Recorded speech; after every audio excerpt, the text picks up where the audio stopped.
खुलुमबाय लोगोफोर, गोजोन फुंबिलि बयनिसिमबो। नोंथांमोनखौ गोदान भिडिअ'आव आरो फिन खेबसेबाव बरायनाय जाबाय। आं दिनै नोंथांमोननि सिगाङाव 20 आघोन 1433 मायथाइ एबा 6 डिसेम्बर 2024 मायथाइनि सानसेनि फानजामुथिखौ फरायथिनो लादों। आसा खालामो नोंथांमोना भिडिअ'खौ नायना मोजां मोनगोन।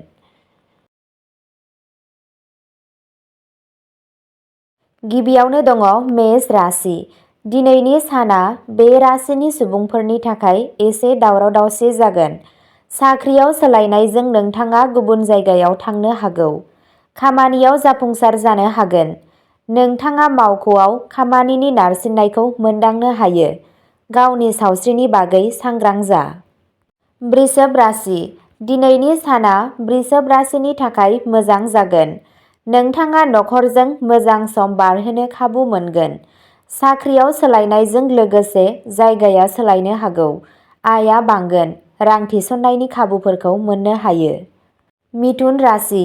दिनैनि साना मिथुन राशिनि सुबुंफोरनि थाखाय मोजां सान जागोन। नाथाय गावनि खुदियानि सावस्रिखौ जोथोन ला। जिउ राहायारि जिउआव एसे मुखुब जानो हागौ।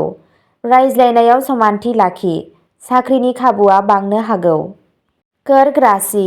कर्क राशिनि सुबुंफोरनि गोसोआ दिनै एसे दुखु मोननो हागौ। नोंथाङा नखरजों मोनसे धोरोमारि थावनियाव थांनो हागोन। आरोबाव खारबावगोन। थांना थानाया एसे जेंना गोनां जानो हागौ। फालांगियाव मुलाम्फाया बांनो हागौ। सिंह राशि। दिनै सिंह राशिनि सुबुंफोरा फोथायनायजों बुंफबनाय जागोन। नोंथाङा आय आरो खरसानि गेजेराव मोनसे समानथि लाखिनानै रांखान्थियारि दावगानो हायो। नोंथांनि गोसोनि मोनदांथिफोरखौ सामलायनायाव लाखि। आबेगाव जेबो थिरांथा दाला। फालांगियाव लासै लासै थागोन। आरोबाव खारबावगोन। मुलाम्फानि खाबुफोरबो थागोन। कन्या राशि।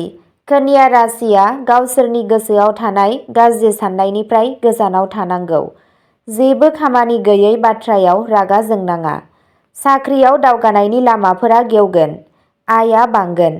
बे साना फालांगियारिफोरनि थाखाय मुलाम्फा गोनां जागोन। तुला राशि। फंबाय आरो बिनानावनि मददजों गोसोआ खुसि जागोन। नाथाय दिनै नोंथांनि फोथायथिया आंखाल जागोन। साख्रियाव माखासे जेंनाफोर जानो हागौ, जायखौ नोंथाङा बारग'गोन। आरोबाव गोब्राब खामानि मावगोन। खरसाखौ सामलायनाया गोनांथार। वृश्चिक राशि। गोसोआ दावराव-दावसि जानो हागौ। गोसोआरि गोजोन लाखिनो नाजा। नोंथाङा सोलोंथायारि हाबायाव जाफुंसार जागोन। मेलेमजों सोमोन्दो थानाय हाबाफोरा आयनि फुंखा सोरजिगोन। बिफानि मददनिफ्राय राङारि मुलाम्फा जानो हागौ। धनु राशि। दिनै धनु राशिनि सुबुंफोरा रागा आरो दान्थे-बिदान्थेनिफ्राय गोजानाव थानांगौ। मोनसे गोदान फालांगि जागायजेननायनि खाबु दं। नखरनि सासे देरसिननिफ्राय रां मोननो हायो। नोंथाङा नोंथांनि जिउ लोगोरिनि मददजों रां आर्जिनो हायो। मकर राशि। नोंथांनि बिबुंथियाव गुरै थागोन, जायनि जाहोनाव सुबुंफोरा नोंथांजों गोहोम खोख्लैगोन। गोब्राब खामानिफोराव गोसो हमथा। फरायसाफोरा फरायनायाव गोसो जागोन। सोलोंथायारि हाबा मावनाया मोजां फिथाइ मोनगोन। नोंथाङा लोगोफोरनिफ्राय मदद मोनगोन। कुम्भ राशि। कुम्भ राशिनि सुबुंफोरा दिनै बिमा-बिफानि सावस्रिनि सायाव नोजोर होनांगौ। खामानिनि थाखाय नोंथाङा दावबायनांनो हागौ। साख्रियाव आय बांनायजों लोगोसे जायगाया सोलायनो हागौ। नोंथाङा नोंथांनि जिउ लोगोरिजों मोजां सम हगारगोन। मीन राशि। मीन राशिया दिनै गाज्रि साननायनिफ्राय गोजानाव थानांगौ। नोंथांनि मेलेमनि गोहोआव नोंथाङा रां आर्जिनो हागोन। गोसो हमथा। फालांगियाव मुलाम्फाया बांगोन। गोबां खारनायबो जागोन। फालांगियारिफोरनि थाखाय मुलाम्फानि खाबु दं। अब्ला दिनैनि राशि फरायथिनाया एसेनोसै।